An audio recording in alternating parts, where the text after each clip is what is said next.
So hi, I'm Amber, and to get you moving around again before you have to sit with me, please take out one of your handouts. It is a handy dandy bingo card and pass them to your group. They should be in a stack somewhere on the table. You listen. There are prizes for this.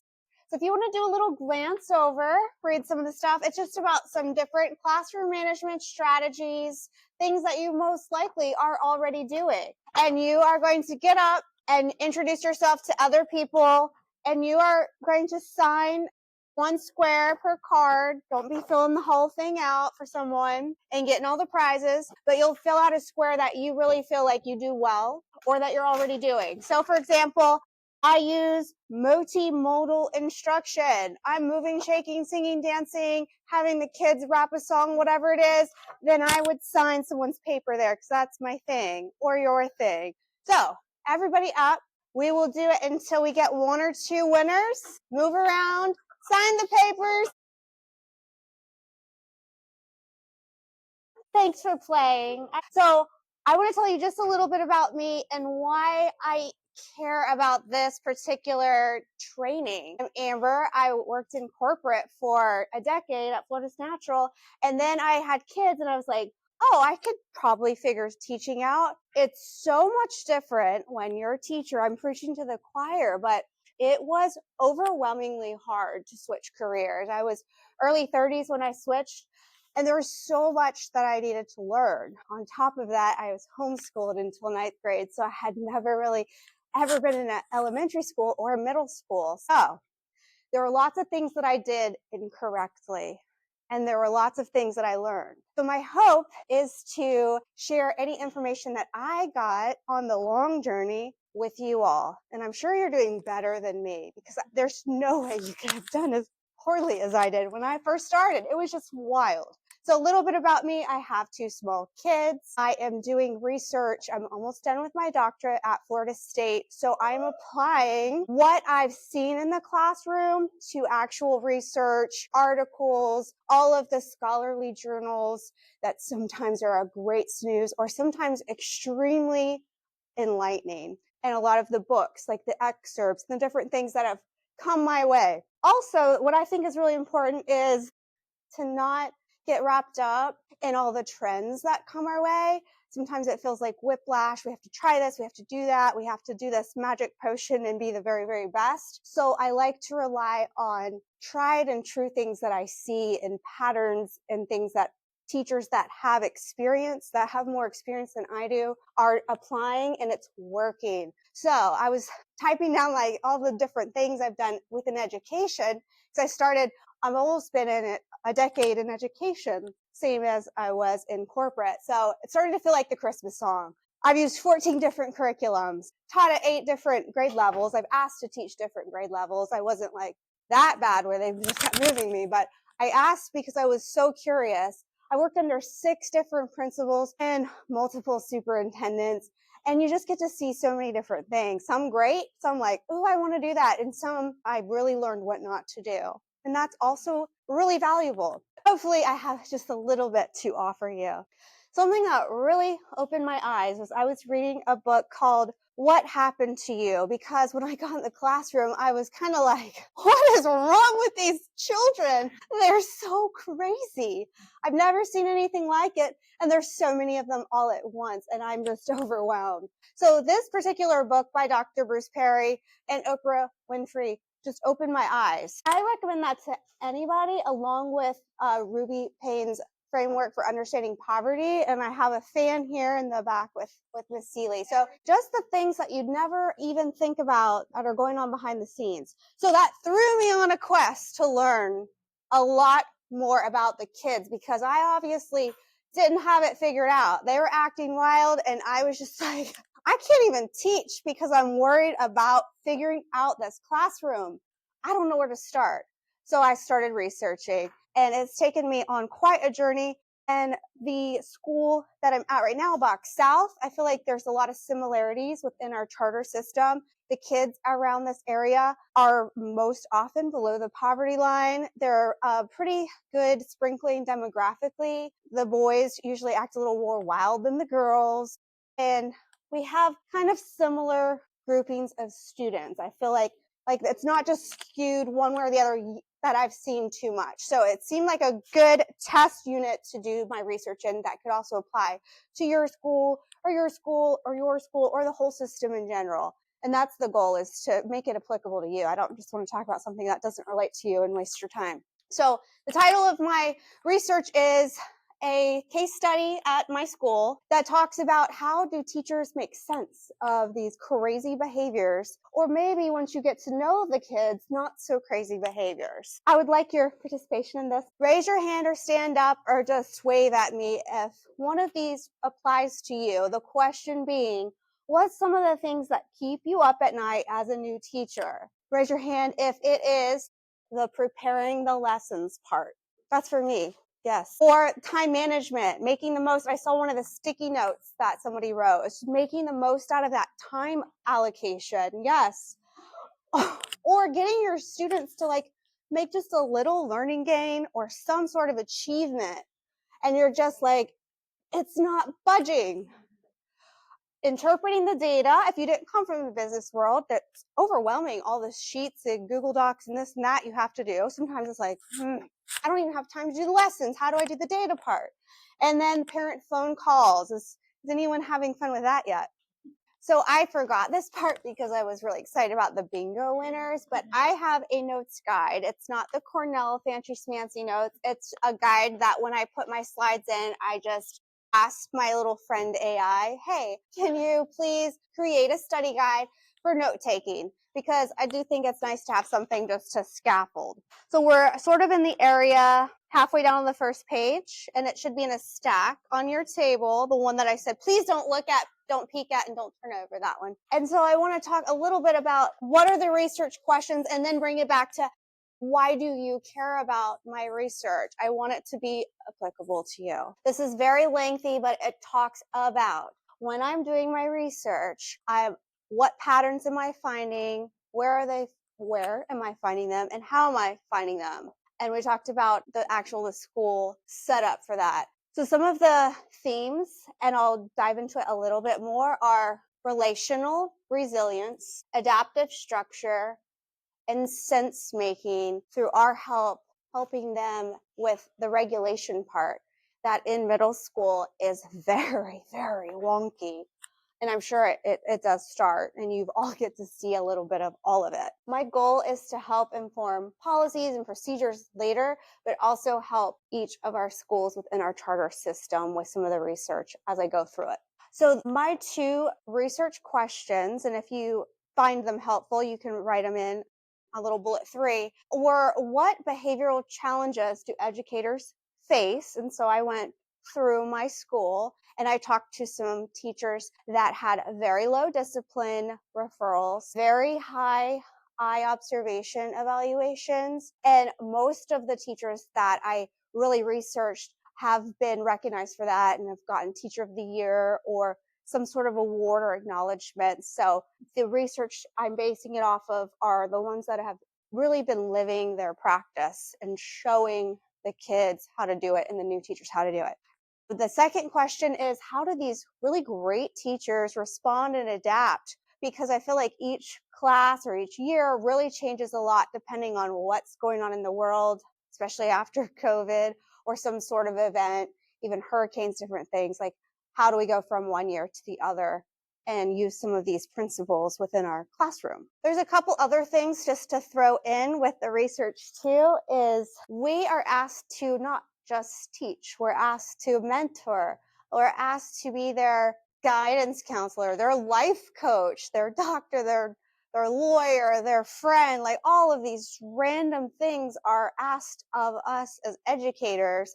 So how do we navigate and priority and we should be doing to help us in turn help these kids? So one of the questions is like, what's asked of us and what are we performing? How are we using or how are we exposed to some of the trauma-informed practices that sometimes appear in our research, our books, our teaching manuals? That book that I love, the What Happened to You, talks a lot about trauma-informed principles and practices. Also, some of the PBIS initiatives talk about that. And of course, going back to the frameworks like Maslow's hierarchy, there's also a need for interdisciplinary approaches that integrate all the different subject areas and a lot of the mental health components we need to still prioritize, because it's important to care for that kid so they can then learn. We also, in this area, we've got an impact of poverty, instability, and community discourse sometimes. And then in 2005, like, what is the state of our areas like Wales? Is it's expected to grow, and how does that look, and what are we doing? So it's like the really, really big picture outside your classroom, outside our particular system. This graphic, raise your hand if any of these apply to you as a teacher. I will read them because they're real tiny. So if it applies to you, like your kid expects you to be blank, a cheerleader, an event planner, a decorator from your classroom, they'll tell you if you don't like it, a referee, a detective, a nurse, a coach, the janitor, a motivator, sometimes a drill sergeant, sometimes a parent, mom or dad, an entertainer, a negotiator, a storyteller, a friend. So we're all asked of, so many things. You're asked all the time. It's quite exhausting to teach. You know that. It's like you're performing all day long. So I threw in, and all this is on the drive, so I'm not going to read it to you, but on here it talks about like some of the different research locations that I pulled from.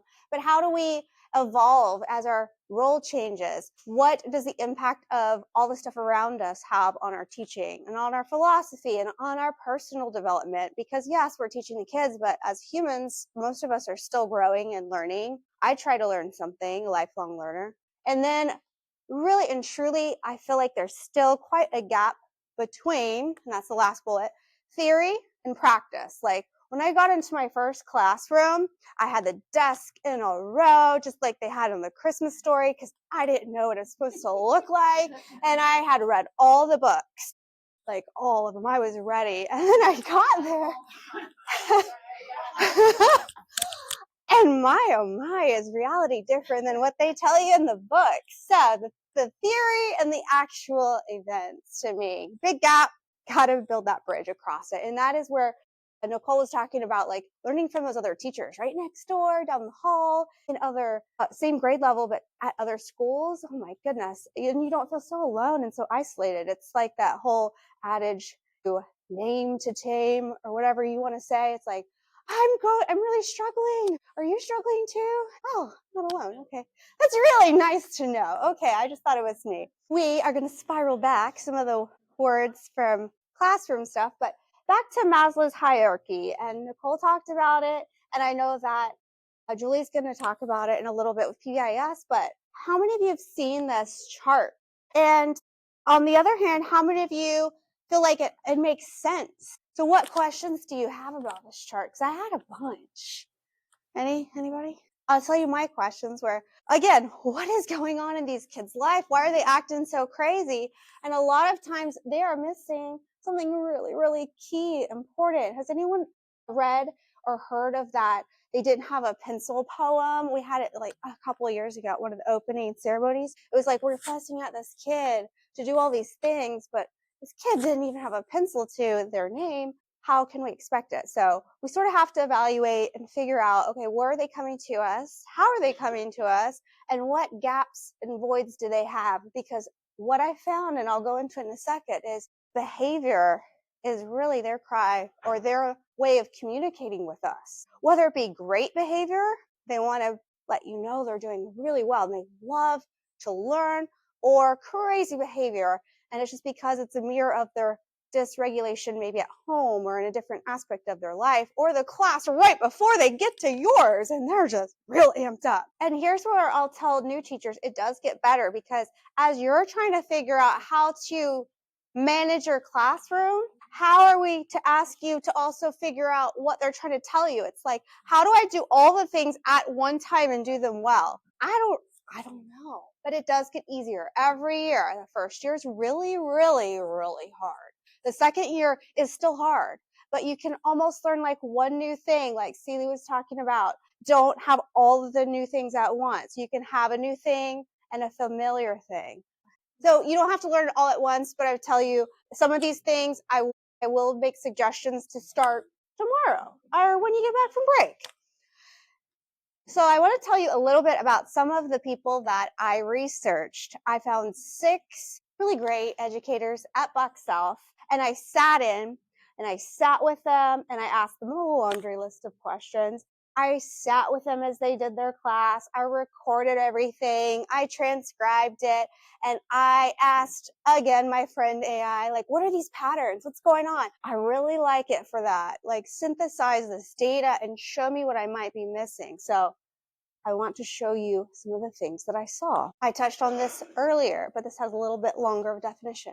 Some of the things that I saw from these educators at my school are the trust and empathy that is developed as you as an educator start building relationships. And I don't mean prioritize a relationship over having good rules in your class. I'm saying that if a kid is displaying some sort of behavior, the first question you should be asking is not how do I punish them, but how do I help them not do this again? How do I meet that void in their life? So the relational resilience. The second part is the predictable yet flexible routines. Participation again. How many of you like to know what you're getting into before you do it? I don't like surprises at all. So some of the kids thrive. I keep hearing that all of them, but I'm going to say the majority of them thrive on those patterns, those clear expectations, the schedules, the structure, the way they come in, the way they have their bell work, the way they do their lesson, the way they, and I don't advise having them line up at the door. Most fights start that way, but the way they exit your classroom and go on their merry way. It's this emotional safety that they can anticipate, especially if you're offering them stability and that's not familiar to them. The next one is sense making and the self-regulation. We as educators can model the calmness and teach reflection through example. There are lots of times that I want to lose my you know what while I'm teaching my students, while I'm talking about discipline with them, while they're having a fit and I'm having to get called into a classroom to take them out, etc. But showing them how to not react in emotion and how to pause and have a normal conversation is something that we as educators are responsible to do. And it does help. Some of my most difficult and challenging, frustrating students are the first kid to ask me when I've had an off day, hey, are you okay? Is something wrong? Like, they're so good at reading you because they're watching you. They're trying to figure out how to maybe be like you, maybe not be like you, but those kids they melt my heart when they take a second and show me a little bit of sympathy or kindness because I don't have all good days. uh, so as you become well-seasoned educators, please don't quit. Please keep teaching. You will start to get kind of like a sense, like an intuition, a professional instinct. And I got to see that in action in the classes that I sat in of just sort of like, know what's happening, you know how that plays out, and it's okay. That's where this teaching stuff does get easier because it's like muscle memory. It gets better. So here's a couple things that I saw. Behavioral disruptions. I was looking to see how some of these teachers reacted to those disruptions in the class. And most of the really amazing educators would always see that as not a defiance, but as the communication, like Julie said about the communication and behavior, and Miss Alexander said. So think about this, and a couple of my interviews alluded to this, were, okay, what are they trying to tell me? What is causing this behavior? Is it home instability, hunger? Is it right before lunch? Is it fatigue? I know I act pretty awful when I'm hungry, just I do. Is it underdeveloped self-regulation? Has anyone taught them how to appropriately react to certain things? Is it because they don't want to be embarrassed and they just, for whatever reason, got called on and all of a sudden they felt exposed and vulnerable? And one of my teachers, one of the elective teachers I was sitting in on, she referenced HALT, which, has anyone ever heard of the HALT acronym? Hungry, angry, lonely, tired, stressed. So it's helpful. She referenced that, and I thought, oh, that is such a nice thing to sort of do a little checklist in your mind, have that like little care kit, whatever, where it's not going to create more fuss and heartache and everybody wants a snack now. Like, not like that, but just have that ready to go, kind of like proactive way to look at that. So some of the shared traits among these educators, and I'll tell you their names at the end, so don't worry, are patience. I'm working on that right now. I'm still not very patient. Humor, not sarcastic to where it's a deep cut to the heart, but a little bit of humor. And self-reflection, being like, ooh, I messed up today. Let me do better. Maybe apologizing. Hey, I spoke to you a little bit rude. I'm going to work on that. And being human. And empathy. Again, back to that behavior as a form of communication and a lot of preventative structures within the classroom. Lots of things to keep them from getting into trouble. So some things that you can apply, not tomorrow, when you get back from vacation. Some things are that I saw within my research within these classrooms consistently demonstrated were greet and check in by name. You're standing at the door. You are saying, hello, I'm so glad to see you. Welcome. Anyone already doing that pretty consistently, at least 80% of the time? Good, good, good. Awesome. Post clear expectations. In all of the highly structured classrooms that were just doing great, expectations were on the wall. It wasn't a laundry list of rules like you will not. It was here we expect. So does anyone have at least like 3 or 4 expectations posted in their room? And refer back to it of how it's applicable. Good. If not, ask a teacher who's doing it well. Ask them what they have posted. Does anybody here use a little bit of humor already? Or notice when some people are acting up, they get a little close and they're just like, so tell me about what you're working on. That human proximity, staying close, letting them know you're there. I think that works wonders. Also the mom eye or dad eye. I'm sorry, there's not just women. Build reflections and routines. Routines, again, lifesavers. Anyone have a couple routines that they love? Anyone have a routine they love so much they would like to share for a prize? Any other shares related to the systems and the way they're doing things?